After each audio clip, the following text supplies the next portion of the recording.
Yadukuma from my school Jalahalli, Bangalore. So my project is the Maxwell's anti-gravity wheel. The materials I have used are PVC pipes, bends, nylon thread, a small pipe and two CDs joined together. So here is how it works. I start by twisting the wheel, which makes it go upward.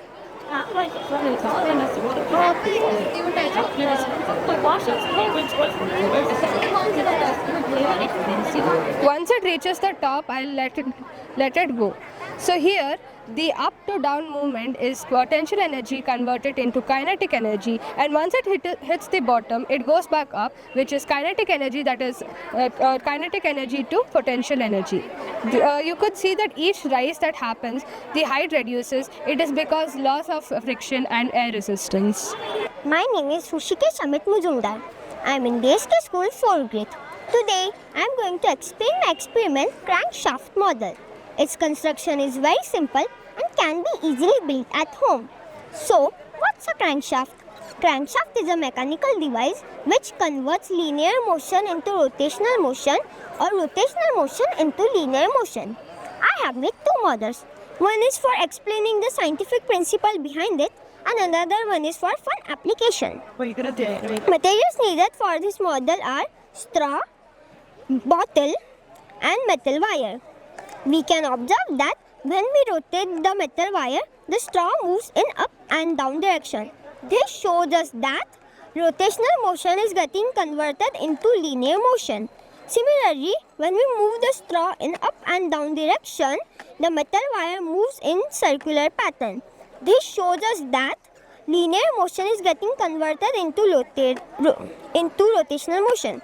Similarly, we can make two more cranks with different size of the U-bend and observe the straw movement.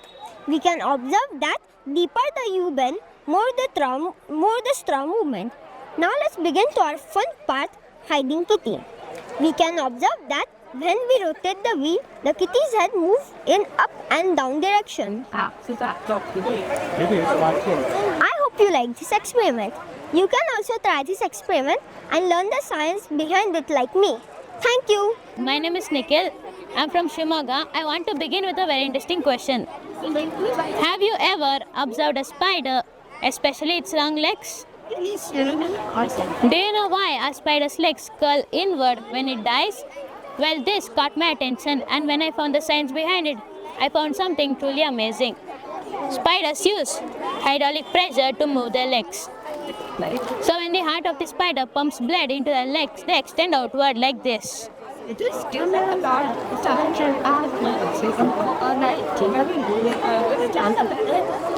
when the heart pulls the blood out, they contract like this. So using this simple mechanism, spiders can easily crawl forward. So when a spider dies, there will be no pressure left in the system, and hence the legs curl inward automatically. So welcome to my model. This is the final one. It's done. And welcome to Raman Awards.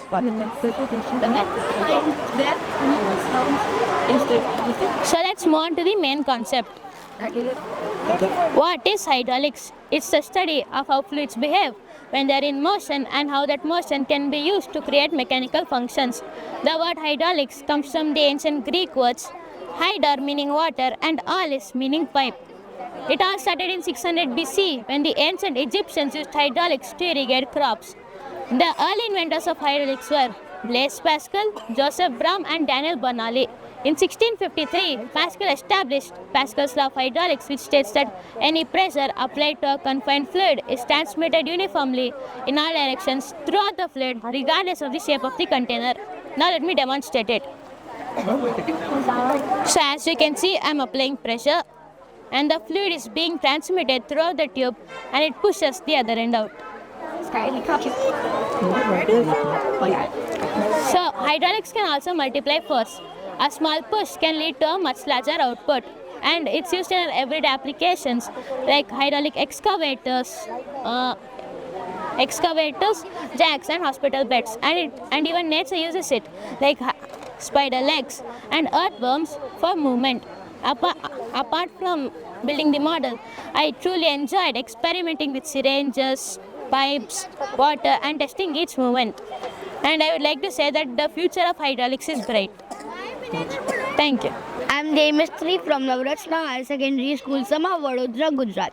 So today I will be explaining you measuring lung capacity through household equipment and validating the results to the standard pulmonary lung test. But before I start explaining, you have to understand my aim of building this. So during COVID, people's lung capacity dramatically decreased and people were wanting to do their lung function test, but it was too costly for them. So I developed the lung function test with household equipments. So first of all, for this we will need a bucket with 5 liters of water, a 2 meter long plastic tube with 0.5 mm opening. Then we will need a graduated flask and a water bottle of 2 liters with a 2 centimeter opening. Now, first of all, you need to find out the BSA, that is body surface area. Body surface area equals to square root of weight in kgs multiplied by height in centimeters divided by 3600. My height is 141 centimeters. My weight is 36 kgs, which is 36 kgs, and my weight is my body surface area is 1.18 meters square. And now I have to find out the expected vital capacity. Expected vital capacity equals to, there are two formulas. One is for males and one is for females. So first for the males, the body surface area of males equals to the expected vital capacity of males equals to body surface area into 2500, while for females it is body surface area into 2000.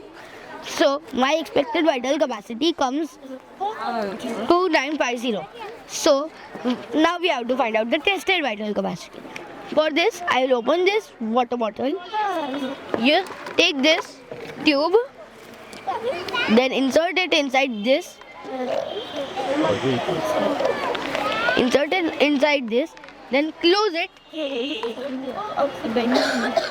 I'll close it, and without spilling any water, I'll keep it inside. But the water is not coming outside, as you can see.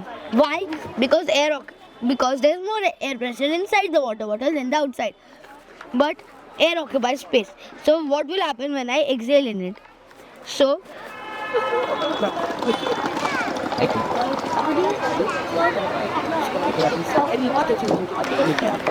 now I'll take out the pipe.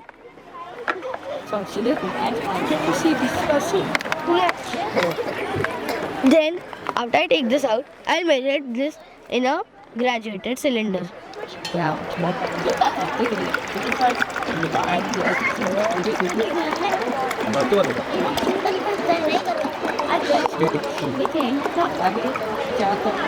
That's it.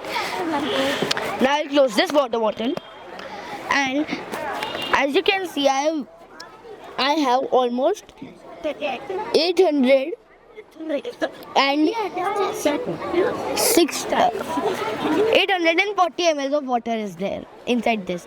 Now we'll see. I think 840 can be rounded off to 850. So 850 comes here. So we'll see 850 goes to 2500. So 2500 is my tested vital capacity. So my percentage. Now we have to find out the percentage. How to find out the percentage? Percentage equals to tested vital capacity minus divided by the expected vital capacity into 100. That will come 84 to 85%, and any reading above 80 is normal. Thank you.